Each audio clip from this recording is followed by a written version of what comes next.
Assalamualaikum warahmatullahi wabarakatuh. Innal hamdalillah nahmaduhu wa nasta'inuhu wa nastaghfiruh wa na'udzu billahi min shururi anfusina wa sayyiati a'malina. May yahdihillahu fala mudilla lahu wa may yudlilhu fala hadiya lahu. Asyhadu an la ilaha illallah wahdahu la syarika lah wa asyhadu anna Muhammadan abduhu wa rasuluhu la nabiyya ba'dah. Allahumma salli wa sallim wa barik ala nabiyyina Muhammad wa ala alihi wa ashabihi wa mawalah. Rabbi shrah li sadri wa yassir li amri wahlul 'uqdatam min lisani yafqahu qawli.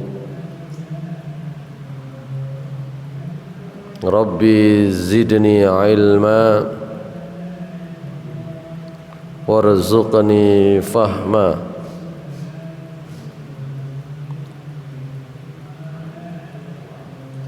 Birahmatika ya arhamar rahimin.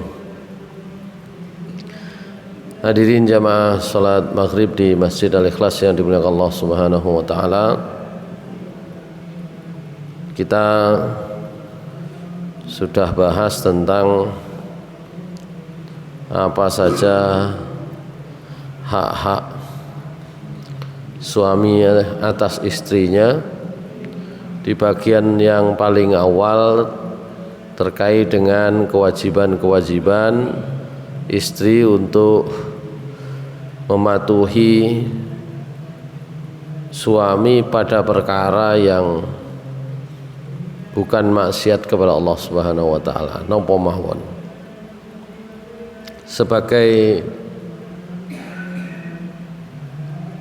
gantinya untuk menyeimbangkan, maka nanti kewajiban kepada ibu bagi seorang anak itu lebih besar daripada kewajiban kepada bapaknya.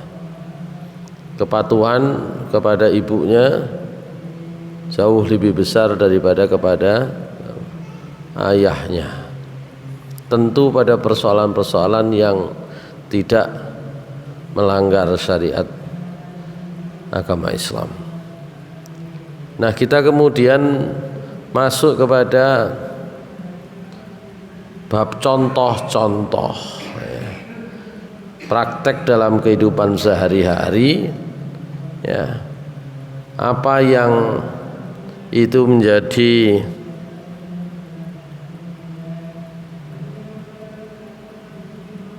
kewajiban istri. Kemarin sempat saya ditanya tentang bab ini. Nah, ini kemudian rupanya ada pembahasannya.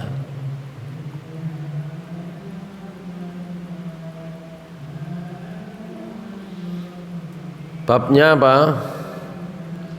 Man'uz zaujah minal amal. Ya. Larangan istri bekerja. Nah, begitu ya, babnya begitu. Tapi enten pengantari dhisik. Farraqal ulama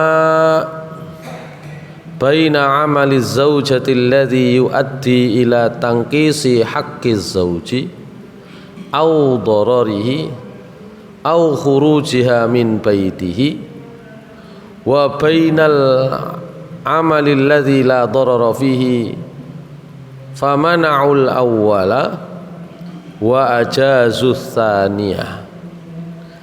Para ulama membedakan antara pekerjaan istri yang itu bisa mengurangi, bisa menghilangkan hak-hak suaminya, atau bisa menimbulkan kerugian bahaya, ya, atas pelaksanaan pemenuhan hak-hak suaminya,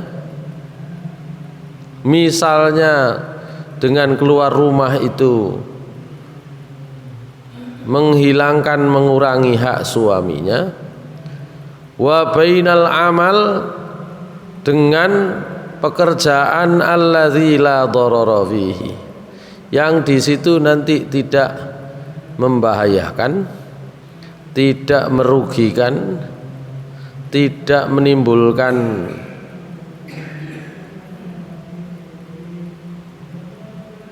masalah ya di dalam melaksanaan pekerjaannya itu. Maka para ulama melarang kalau itu terjadi pada kasus yang pertama, tapi membolehkan kalau itu pada contoh yang kedua. Qala Ibnu Abidin min fuqaha'il Ahnaf, walladhi yanbaghi tahriruhu aw yakuna man'uha min kulli amalin yuaddi ila tanqisi haqqihi aw dararihi aw ila khurujiha min baitihi. Ammal amalul ladzi la darara fihi wa la wajha liman'iha minhu wa kadzalika laisa lahu man'uha minal khuruji idza kanat tahtarifu amalan huwa min furudil kifayatil khassah bil mar'ah mithlu amalil qabilah. Ibnu Abidin di antara ahli fikihnya mazhab Hanafi, ini yang kemarin sempat ditanyakan, itu menyatakan yang harus disampaikan itu adalah bahwa istri dilarang dari setiap pekerjaan yang bisa dilarang bekerja kalau pekerjaannya itu bisa mengurangi atau bisa menghilangkan hak-hak suaminya atau bisa membahayakan, menimbulkan masalah. Adapun kalau pekerjaan itu tidak membahayakan, tidak ada alasan melarangnya, demikian pula tidak ada alasan untuk melarangnya keluar jika memang dia melakukan pekerjaan yang pekerjaan itu memang biasanya lebih bagus kalau ditangani kaum perempuan. Di sini Ibnu Abidin mencontohkan mithlu amalil qabilah, misalnya menjadi perawat. Itu ya. Itu angel niku gaweane nek mboten dicekel perawat perempuan. Perawat laki-laki lebih cekatan enten. Ya, tapi hal-hal yang terkait dengan medis itu pada zaman Nabi SAW, kalau ada kaum perempuan ikut dalam medan peperangan niku budal niku bantu bagian masak ambek bagian ngobati ya, gitu ya pada masa Rasulullah SAW. Jadi pada masa Rasulullah SAW yang berangkat perang laki-laki semua, tapi tidak ada perempuan, ada bagian niku bagian ngobati medis kali bagian masak sebagiannya begitu Jadi kurang lebih begitu. Makanya begini, ya nopo niku, ya delok penggaweane. Sakniki sampean coba delok sekolah-sekolah niku. Nek gak oleh metu belas sekolah niku kabeh niku nek gurune mboten wedok. Angelan sampean. Nek kepingin balik zaman biyen asli, zaman biyen kan ungkapane kan ngoten.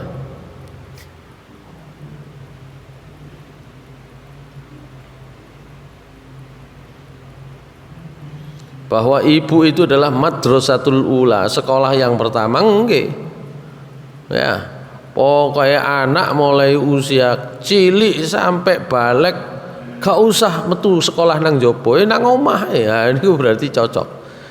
Ya. Cocok niku maksudnya Kula nate kepanggih ustad. Ya. Pokoke wong wedok niku belas gak oleh metu teko omah apa maneh nyambut gawe. Ya gitu ya. Soal zaman Nabi niku kaya ngoten niku. Nggih kula jawab, nggih monggo. Tapi nggih ngoten. Sekolah kabeh niku sampean tutup khususnya TK mbek SD. Ya. Terus usia TK sampai SD sampean rambut dhewe kabeh. Ya. Soalnya nek TK mbek SD dikekno bapak-bapak. Iku iso koyo dilatih tentara iso. Arek-arek. Ngoten. Enten umure dhewe-dhewe. Enten SMA Muhammadiyah niku gurune akeh wedoke kula kandhani. Napa jenenge pimpinane. Sekolahan sampean iki wis rada kualik. Nek arek wis SMA, guru sampean niku sing kudu sampean trima. Sing sampean seleksi sampean lebokno niku guru lanang. Ya. Guru wedok gak sanggup nek SMA. Enten umure dhewe-dhewe. Ya. Tapi nek TK, SD, SMP masih bisa. Itu guru-guru perempuan itu jauh lebih baik di dalam menangani anak. Ya. Nek sing guru lanang gak patek pekah biasane. Ya, arek umur TK, SD, SMP niku sik akeh ngalemi, ngoten lho. Jadi jenis pekerjaan tertentu itu memang lebih bagus ya di tangan kaum perempuan. Maka dalam pekerjaan seperti itu bolehlah kaum perempuan, gitu ya. Sebenarnya yang lain-lain itu juga boleh secara khusus. Secara khusus itu artinya ada memang orang-orang tertentu kaum perempuan yang bisa bahkan mengerjakan pekerjaan yang lebih keras. Tapi itu kan tidak berlaku umum. Dan itu seleksi alam kok. Seleksi alam. Sampeyan delok mawon niku. Sekolah teknik mesin. Seleksi alam. Nek wis tutuk kono niku nggih lanang tok. Adakah perempuannya? Nggih enten mawon tapi nggih sedikit sekali. Niku seleksi alam otomatis niku. Kita akan memilih jenis pekerjaan yang lebih sesuai dengan karakter watak dan kemampuan masing-masing baik laki-laki maupun perempuan. Wong lanang coba milih jadi guru TK ngono ka? Wah soro. Ya, gak sanggup angkat tangan pasti. Ya, nggih gak usah enten TK. Gak usah enten TK berarti mulai cilik sampai umur 7 nggih sampean rambut dhewe. Nggih mboten napa-napa niku nek ijen. Masalahe mboten ijen. Ya, dunia niki sudah berkembang. Oleh karena itu tentu perlu memilah, perlu memilih, ya, perlu menempatkan diri di situ ya. Itu bab ya pekerjaan di luar itu ya. Ya. Apa maneh ngarani gini gua biyen zaman Nabi gak ono sekolahan. Mari kuwabeh niku akhirnya semua ada di dalam rumah niku nek omahe wonge iso. Sehingga sebagian nggih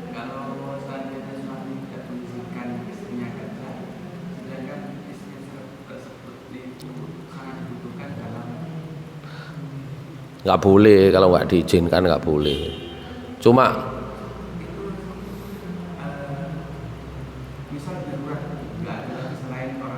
nggak boleh kalau nggak diizinkan. Jadi itu yang pertama. Cuma suami mengizinkan atau tidak niku kudu duwe dasar. Gak mergo pokoke gak oleh, bener repot mungkin pokoke gak oleh. Oleh karena itu suami juga dibutuhkan memiliki pandangan yang luas, gitu ya. Nah, mergo pokoke tok niku nggih angel mangke ya. Di situ. Jadi dalam satu sisi ada haknya kaum perempuan, tapi di sisi lain juga ada kewajibannya, begitu pula sebaliknya dalam pekerjaan. Tapi kalau secara hierarki mboten angsal maksa, mboten angsal. Pokoke aku tak kerja sampean ngolehi gak ngolehi. Oh berarti mari, berarti hubungan perkawinan itu selesai. Oh. Wong gak ono sing diturut kok. Sapa sing diturut ya repot kan ngoten. Mboten enten berarti. Kan tidak ada lagi kesepakatan. Oh, ngoten. Kathah sing duwe kemampuan, mampu secara teknis. Ya, ilmune dhukur, karena babnya setelah ini adalah tentang bagaimana menuntut ilmu bagi kaum perempuan nanti di bawahnya ini. Tapi kemudian ngene ku wau, mundur. Ya. Mundur, resign. Enten. Pokoknya dalam keluarga dibicarakan dengan baik, resign ya juga tidak ada masalah. Ya. Tapi nek moro-moro gak ngolehi niku enggak ada dasarnya, enggak ada perhitungannya juga, kemudian ya masalah nanti. Atau begitu pula sebaliknya, masih kaitan boten kerja pungkasane dadi tulang punggung. Bojone sing lanang loro napa gak dadi tulang punggung nanti. Ya.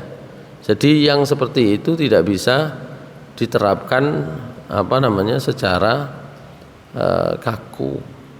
Ya, prinsipnya adalah suami memegang napa nggih kartu izinnya gitu ya, mengizinkan atau tidak.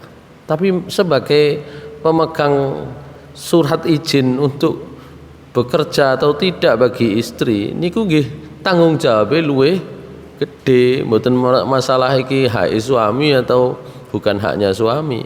Kalau sudah itu ada di tangan suami ketentuannya, maka di situ konsekuensinya juga besar.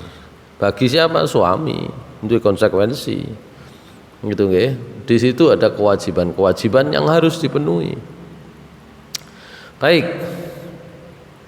Itu yang terkait dengan pekerjaan. Yang kedua, khurujul mar'ati li talabil ilmi. Bagaimana kalau perempuan keluar menuntut ilmu, mencari ilmu, belajar? Ya.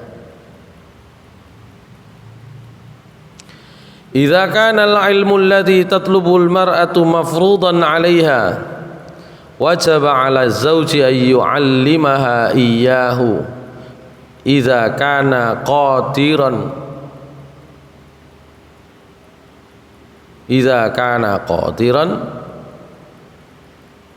ala ta'limi lima yaf'al.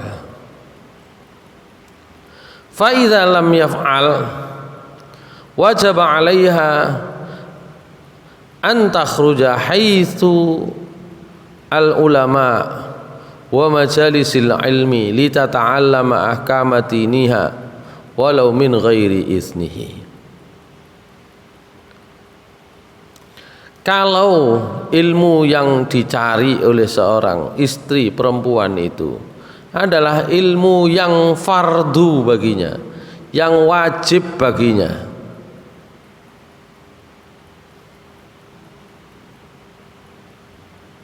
ilmu yang fardu itu wal ilmu bil amalil ladzi faradahu Allahu lianna kullama faradallahu amalahu faradal ilma bihi. Ilmu yang fardu itu ilmu yang praktis-praktis, di mana itu bagian dari kewajiban yang diberikan oleh Allah.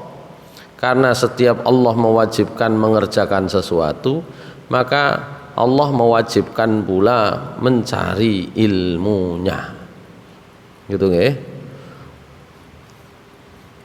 Kalau ada istri punya kewajiban mendidik anaknya, ya berarti kan kudu uru ilmu nih.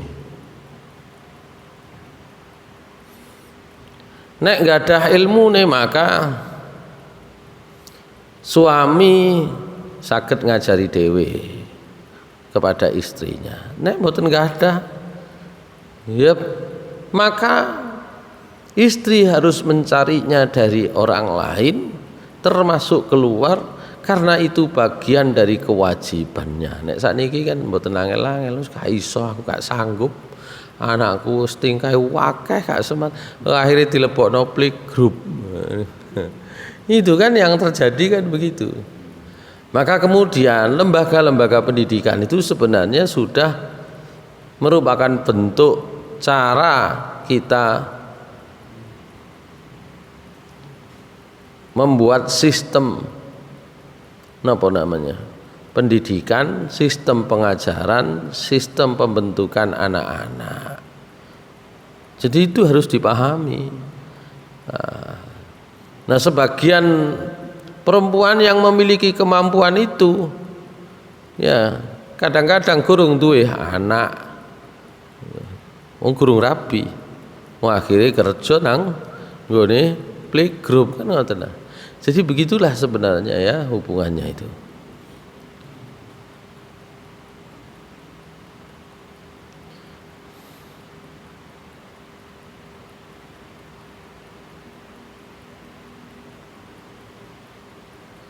Amma idza kanatiz zaujah alimah bima faradahu Allah 'alaiha min ahkam aw kana az-zawju mutafaqqihan fi dinillahi wa qama bi ta'limiha fala haqqa laha fil khuruji ila talabil ilmi illa bi idznih. Adapun apabila seorang istri itu alimah, wis alim, wis ngerti dengan kewajiban yang diberikan oleh Allah kepadanya, hukum-hukumnya apa ae. Sakniki niku kan saged liwat WA, YouTube. Jadi banyak itu isi ceramah, isi khutbah, isi kajian yang bisa memberikan kepada istri pengetahuan secara langsung lewat YouTube.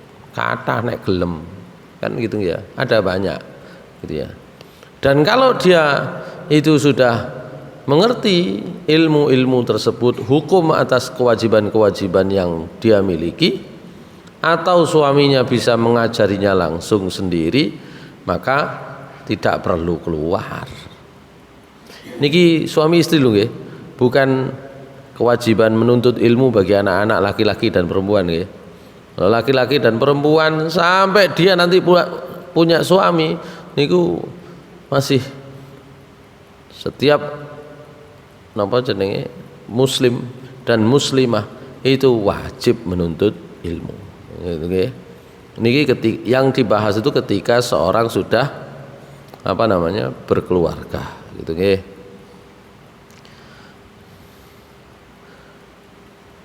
Karena itu kemudian wajiblah bagi suami untuk mendidik istri-istrinya kalau memang dia belum ngerti. Kadang nek dinikahi umur 13, 14, 15, maka di situ ada banyak persoalan yang belum tentu diketahui.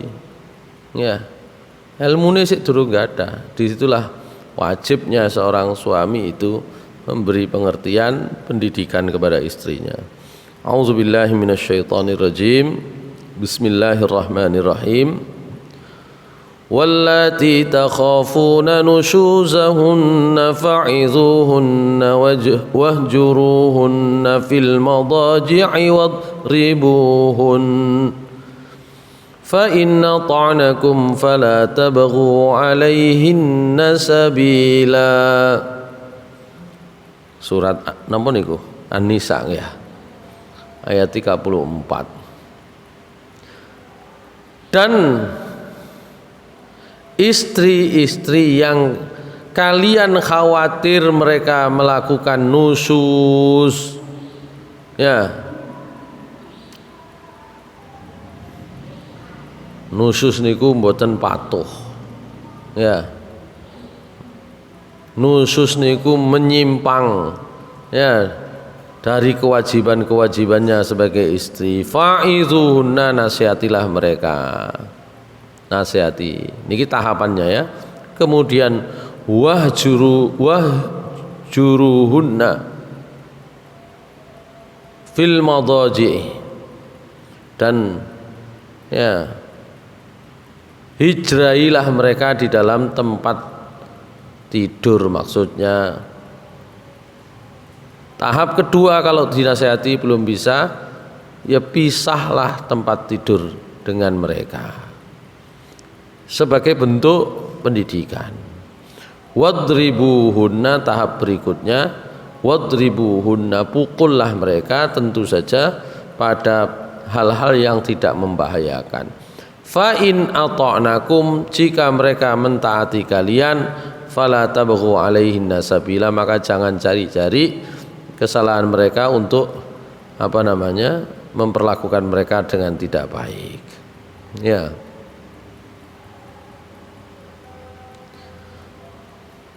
Masyaallah muslimin rahimakumullah.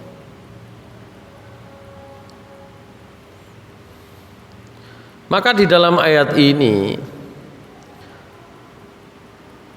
pesannya akan tiga. Satu, nasihati. Yang kedua, ya pisahlah tempat tidur dengan mereka. Yang ketiga, pukullah. Maka di situ itu ada hikmahnya yang itu menjadi isyarat dari Allah Subhanahu wa taala. Ya napa saged menasehati wong sing nasihati iki gak ngerti. Wa idzuhunna, dan nasihatilah mereka. Sing nasihati ya gak ngerti. Ya napa kate nasihati wong sing nasihati gak ngerti. Ya, karena zaman sekarang niku kan kadek orang belajar khusus ya mengenal mengetahui apa kewajiban suami, apa kewajiban istri, apa hak suami, apa hak istri, kan mboten nate mboten enten sekolahe ngoten niku. Kecuali nek teng pondok. Teng pondok niku ada kitab-kitab tertentu yang membahas ini. Ya. Nah, kalau di pondok-pondok salaf itu ya, itu khususnya pondok-pondok salaf ada kitab yang khusus untuk mempelajari tentang adab di dalam suami istri. Jadi biasanya sudah dibekali itu, gitu ya. Baik yang laki-laki, khususnya yang perempuan. Yang perempuan itu ada kitab namanya Uqudul Ujain, gitu ya. Itu khusus membahas tentang bagaimana istri itu punya kewajiban-kewajiban, gitu ya. Nek sing nasihati gak ngerti ya berarti kan gak cocok nasihati. Maka disitulah kemudian dibutuhkan kelas-kelas khusus. Ya, kalau di kota-kota besar niku wonten. Tapi biasanya persoalan wis kadung gede. Ya, kelas khusus ibu-ibu pengajian niku. Ya. Ngaji nih macam-macam, tapi temanya biasanya tema keluarga sakinah atau yang serupa itu. Wonten nang kota-kota besar, nang di desa di kampung ngoten niku sik dereng wis pokoke angger mlaku ngoten mawon. Gitu ya. Ya. Dan di kota-kota besar itu kan memang persoalan-persoalan terkait dengan hubungan keluarga itu kan memang semakin banyak, semakin sulit. Nang kampung niku masih angel dianggap gampang ae, mari ngono akhire nggih terus saya paling mboten nggih dipodo-podo mendem, dipendem gitu ya. Kenapa? Karena nggak ada ilmunya. Maka wa'idzuhunna itu kan berarti butuh orang yang ngerti tentang ilmunya sehingga bisa menasehati. Nah, kalau suami ngandani istri itu bisa dua, bisa karena ilmunya atau bisa karena karepe. Nek karena karepe kan mboten enten ukurane. Bener dan salah itu. Ya, gitu. Maka di dalam firman Allah dalam surat An-Nisa tadi itu ada hikmahnya, pelajarannya, ada isyaratnya bahwa di situ butuh belajar itu. Kalau wingi mulang kelas psikologi. Mulang kelas psikologi niku arek 30, niku wong lanange bareng ngelek 5. Sing liyane wedok tok cocok orang ngono. gitu nggih. Cocok. Karena itu bagian-bagian ilmu-ilmu yang memang dibutuhkan nanti. Baik bagi seorang istri sebagai yang menjalankan kewajiban-kewajibannya dalam keluarga, baik kepada suaminya maupun pada anak-anaknya. Ma'asyiral muslimin rahimakumullah.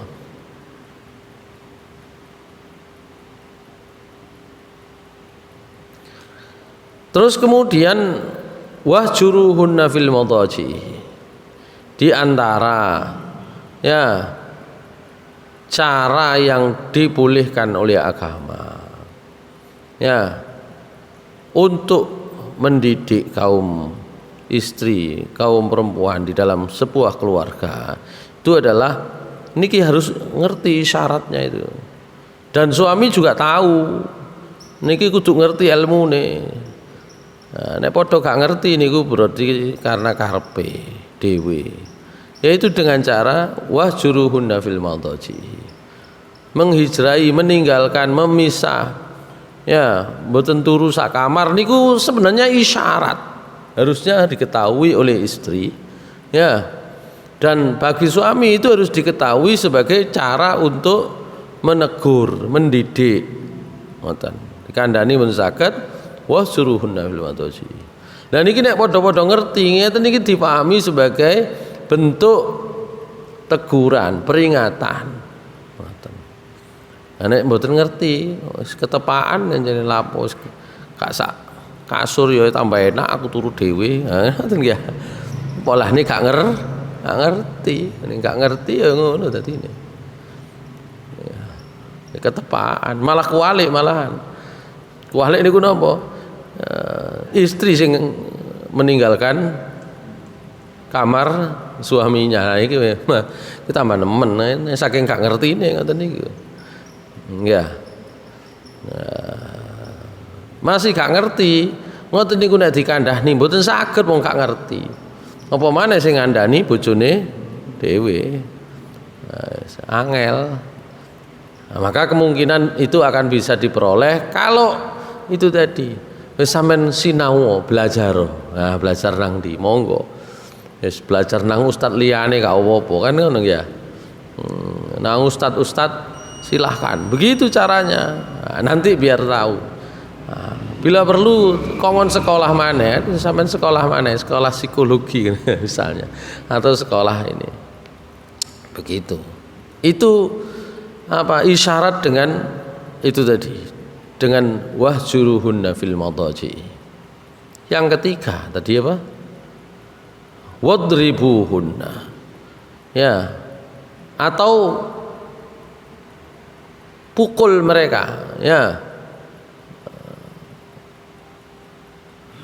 Jadi perintah Allah Subhanahu wa taala untuk memukul itu kata Rasulullah SAW, inna lakum alaihinna alla yuti'na farshakum ahadan takrahunahu fa in fa'alna fadribuhunna darban ghaira mubarrihin ay ghaira syadidin. Kata Rasulullah SAW, kalian punya hak,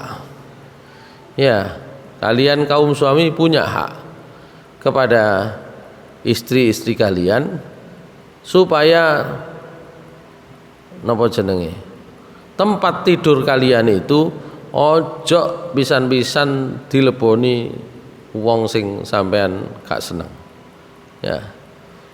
Mbuh niku arek, mbuh niku napa sinten, kan gitu nggih. Apalagi kalau kemudian ada gelagat tidak baik. Artinya ini bahasa isyarat, nggih, isti'arah. Nah, nek wis nglebokno wong nang kamar niku duduk niku maneh. Niki isti'arah. Isti'arah kalau kemudian menerima tamu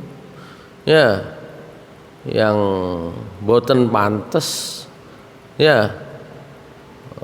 orang lain yang tidak pantas, apa maneh sing lanang karo, maka disitulah kata Rasulullah SAW, fa in fa'alna, kalau itu dikerjakan oleh istrimu, fadribuhunna, maka pukullah mereka, dorban ghaira mubarrahin, dengan pukulan ai ghairu syadidin, yang tidak keras, tapi sebagai peringatan. Pun niku peringatan terakhir.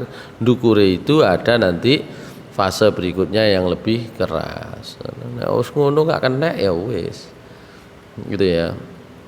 Jadi apa yang disebut oleh Rasulullah SAW, tempat tidur kalian tidak dimasuki oleh siapapun, itu adalah hak kalian, oleh orang lain yang tidak kalian suka, itu bahasa isti'arah, minjem, maksudnya ojo sampai ya istri itu gak nang omah tapi nang jopo ya podo ae, ketemu sapa podo ae.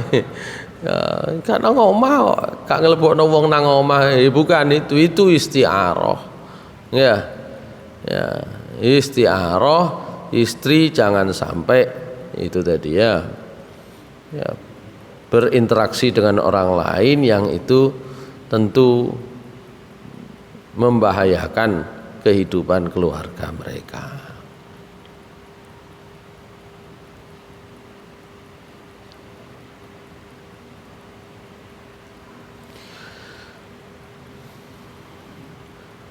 Ada seorang sahabat ya diceritakan pernah bertanya kepada Rasulullah sallallahu alaihi wasallam. Hadis ini diriwayatkan oleh Imam Abu Dawud. Ya.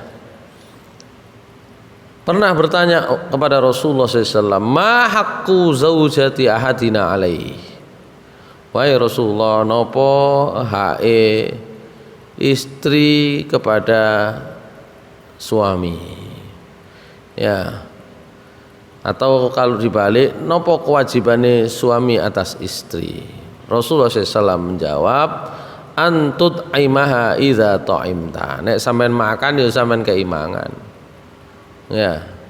Kalau suami makan ya istri mestine sok mangan, gitu ya. Wa taksuha idza tasaita. Nek sampean klamben ya sampean klambeni, artinya memenuhi kebutuhan sesuai dengan kemampuan suaminya. Kemudian kata Rasulullah SAW, menjadi haknya istri, wala tadribil wajha, jangan sekali-kali memukul wajah. Ya. Wala takbah, sama, jangan berlaku kasar. Terus kemudian ini juga yang ketiga, wala tahjur illa fil bait. Ojo dihijrai, ojo ditinggal, ojo disiwak. Apa mana disiwak ya?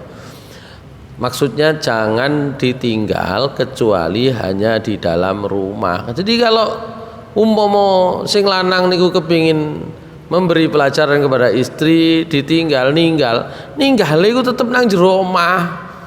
Ya, ngalih kamar ngoten mawon atau metu teko kamar, mboten oleh metu teko omah. Kalau metu teko omah nyambut gawe monggo.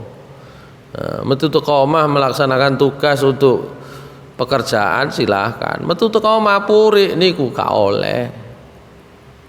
Wong lanang niku ini selama ini ya, selama tidak ada pekerjaan di luar nggih. Nek golek alasan kerja nang jaba mergo sakjane kepingin ninggal bojone niku gak oleh, padha mawon. Ya, wala tahjur illa fil bait. Jangan kalian tinggal, jangan kalian hijrai kecuali hanya di dalam rumah. Niku hae. Lah nek wong wedok nek wis ditinggal metu teko omah, pikiran mesti ya opo iki sakjane, kan ngoten nah. Kalau meninggalkan, memarahi dengan cara meninggal metu teko kamar niku paling ya iya sih ana kene bojoku murang-muring ngoten mawon, selesai pikirane. Tapi nek wis gak mulih, ha iki masalah. Lah ngeten niki ya gurung mesti ero wong-wong niku kan ngoten nah. Wis nang omah sumpek gak mulih, nanti nang warung kopi sampai meneh maneh. Ha iki. Atau bahkan mungkin sebaliknya, sing gak mulih sing wedok iki tambah nemen kan ngoten ya. Kan gitu. Ya, biasanya kalau istri umpama purik, umpama metu teko omah mulih nang omahe ibune ngoten nek ngoten sik Oh iya, berarti ngerti ku alamate purik ku wis seru berarti. Cuma meskipun salah cuma sih bener ngoten lho. Salah tapi sih bener salah. Karena apa? Tanpa izin suami gak oleh metu teko omah niku. Tapi sik benere nang omahe wong tuane nggih sik ana benere. Sik ana benere maksude. Tapi sakjane wis kliru ya. Wong sing lanang ae gak oleh metu teko omah apa maneh sing wedok. Suami saja tidak boleh meninggalkan rumah ya karena bab purik napa maneh sing istri. Baik itu yang ini ya. Yang kadang-kadang tidak diketahui, gak ngerti gitu loh.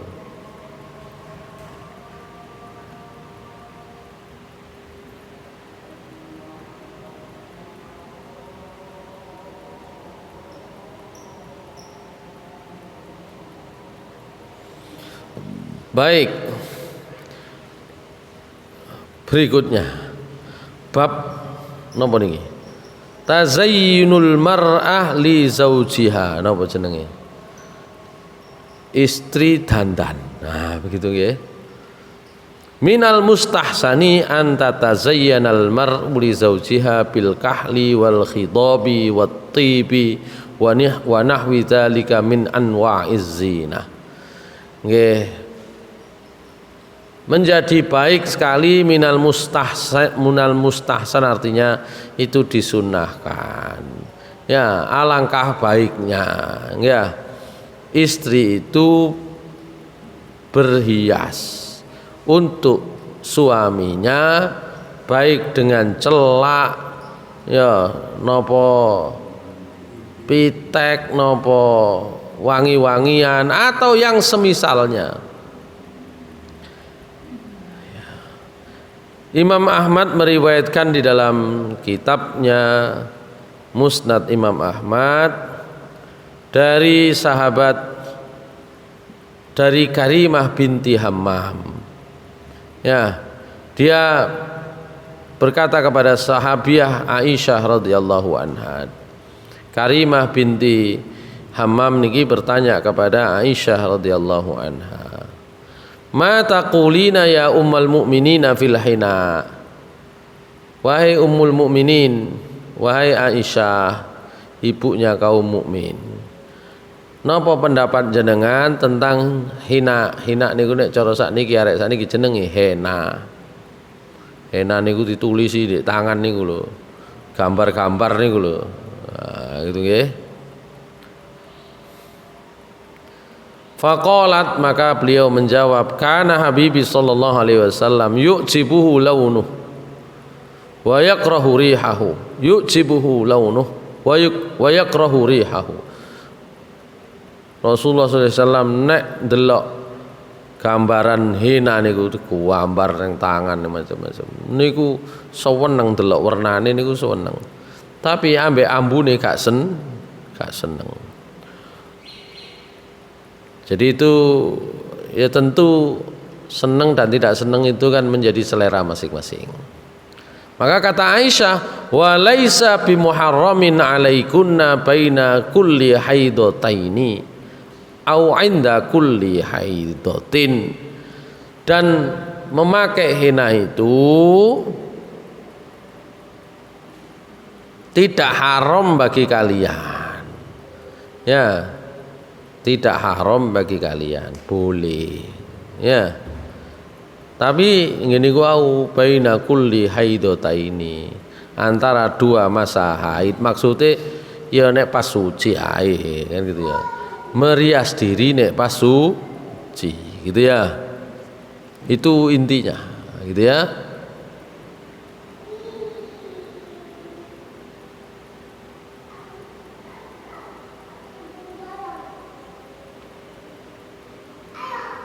Baik, itu terkait dengan napa niku wau. Apa saja contoh-contoh ya hak suami yang secara umum di awal di pekan kemarin kita bahas, itu tentu saja istri punya kewajiban untuk mentaati, mematuhi suaminya pada persoalan-persoalan yang bukan maksiat kepada Allah. Wajib niku. Ya. Nah, di antara contoh-contoh tadi itu barangkali menjadi ya sekelumit sebagian kecil saja. Ya, masalah menuntut ilmu belajar nang jopo ya nopo angsal. Bahkan kalau perlu wajib kalau itu terkait dengan kewajiban istri. Ilmu itu terkait dengan kewajiban istri. Ya. Bagaimana kalau berias? Oh, lebih disarankan berias khususnya ketika masa suci. Ya. Bagaimana kalau kemudian dalam keluarga itu ada persoalan? Nah, itu tadi. Beri nasihat. Nah, beri nasihat itu juga menjadi isyarah ya bahwa istri diharapkan bisa mendapatkan ilmu pelajaran baik dari suaminya langsung atau mungkin dari orang lain dengan ya belajar nek cara saniki ngaji nggih dalam bentuk kajian di masjid atau sekarang dalam bentuk ngaji di YouTube niku kathah ning ya. Itu sebagian contoh-contoh gitu ya. Kemudian tadi tentang apa? Wahjuruhunna fil madaji ya, maka itu juga menjadi isyarat ya. Suami, di antara cara suami untuk memberikan teguran kepada istri itu adalah dengan tidur tidak sekamar. Tapi nggih dilarang kali Rasulullah SAW nek sampai metu teko omah. Ngoten. Pasti bayangannya ini udah macam-macam, tinggal coba ya metu teko omah nyambut gawe pikirane macam-macam apa meneh metu teko omah iku mergo murang-muring kan ngoten. Ya begitu. Baik, itu sebagian contoh-contoh ya tentang hak-hak suami dari istrinya atau kewajiban istri kepada suaminya. Nanti kita pembahasan berikutnya itu tentang napa maneh. Sebaliknya nanti ada tazayyunur rajuli li zaujatihi. Ya, ada juga tentang tabarruj. Ya. Itu nanti di pertemuan akan datang insyaallah. Nah, di apa namanya? Kesempatan terakhir menjelang Idul Adha, insyaallah nanti Idul Adha ini bersamaan ya, harinya hari Jumat, waktunya rodok pendek. Nah ini kalau melihat perolehan kurban niki katosnya ada 2 ekor sapi, kemarin sudah beli kalau nggak salah ya. Insyaallah sudah di DP 1 ekor sapi seharga 20 sekian gitu ya, hampir 21 juta gitu ya. Nah, itu kemudian 1 ekor sapi lagi karena kemarin tuh kurang dananya, sampai hari kemarin tuh belum seperti ini. Jadi kalau terakhir kemarin ketika cari sapi di Probolinggo itu dana yang terkumpul nek mboten salah 33,5 juta gitu ya Pak Irul ya. Terakhir itu waktu cari sapi, karena jaraknya agak jauh untuk dapat 2 ekor yang besar ya, kemarin izin ke saya yang satunya cari yang betina, kebetulan ada betina yang majer, itu harganya agak murah, kemarin berapa? 17 kalau nggak salah. Jadi yang satu harga 21, yang satu itu harga 17 juta ya. Kenapa? Oh iya, belum ongkirnya. Nanti kemungkinan insya Allah tertutup ya, kalau kurang tidak terlalu banyak itu ya. Jadi angkanya sekitar 38 juta kalau nggak salah ya. Kalau tidak salah angkanya di angka 38 juta untuk sapi. Kalau kambing sudah ada beberapa ekor kambing di situ. Nah niku perlu mangke ngatur waktu nih. Ya, ngatur waktu untuk penyembelihan. Ya, supaya tidak, karena ada Jumat.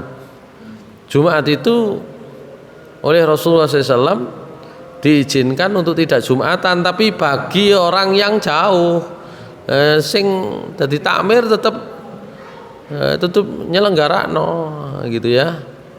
Itu karena Nabi mengizinkan begitu karena kebiasaannya masyarakat yang datang dari berbagai daerah niku nek umpama langsung mantuk ya, nek umpama langsung mantuk terus balik mana Jumatan niku katoan. Dulu memang Masjid Nabawi itu tempatnya Jumatan. Orang-orang yang dari kampung-kampung jauh itu budal dikit isu ya sampai di masjid itu sudah waktunya sholat gitu loh. Nah, nek niku sholat Idul Adha atau Idul Fitri niku nggone niku nggih rada ado berangkatnya luwih awal. Nah itu kalau langsung kembali menututi mana balik, maka dibolehkan untuk tidak sholat Jumat. Ya, ya termasuk itu tadi kalau untuk kepentingan sekarang penyembelihan nggak selesai. Hanya saja pada masa itu kata Rasulullah kami tetap Jumatan. Jadi yang di Madinah yang di dekat Masjid Nabawi tetap Jumatan gitu ya. Nah, sehingga perlu diatur waktunya nih ya. Untuk disembelih hari Jumat berapa, hari Sabtu berapa. Niku paling mboten kudune diatur. Ya. Karena sulitnya nanti kalau tidak diatur mboten mari. Nek mboten mari sampai sore niku dagingnya mboten enak. Ya, dihindari ngeramut daging kok sampai sore. Ya, karena terpapar angin dan apalagi kena kotoran dan macam-macam niku cenderung mungkin wayahe didumno gak kena dipangan. Ngoten lho. Dan itu memang sejak awal harus dijaga supaya bersih. Nek mboten bersih mesti mboten enak mungkin. Gak enak eman. Ya niate niku kurban iso berbagi ya engko pungkasane mboten enak. Nah itu perlu diatur betul apa namanya ya, pelaksanaannya. Sementara ngoten wonten sepanduke dereng saged dipasang nggih Pak Irul nggih. Untuk spanduk pelaksanaan itu insyaallah sudah dibuatkan. Nah, tinggal pemasangan monggo diatur ya napa econe. Niku ada di depan itu ada jual kambing, apakah tetap di situ ataukah diletakkan di sebelah utaranya jalan? Ya. Oh sampun ah. Oh rencananya. Nggih. Nggih pun monggo. Bisa di sajane bisa di pintu gerbang desa niku Gapura niku. Ya, bisa juga di situ. Monggo. Yang enak bagaimana? Saya kira demikian. Punten ingkang kathah aku qouli hadza wa astaghfirullah li wa lakum innahu ghafurur rahim. Assalamualaikum warahmatullahi wabarakatuh.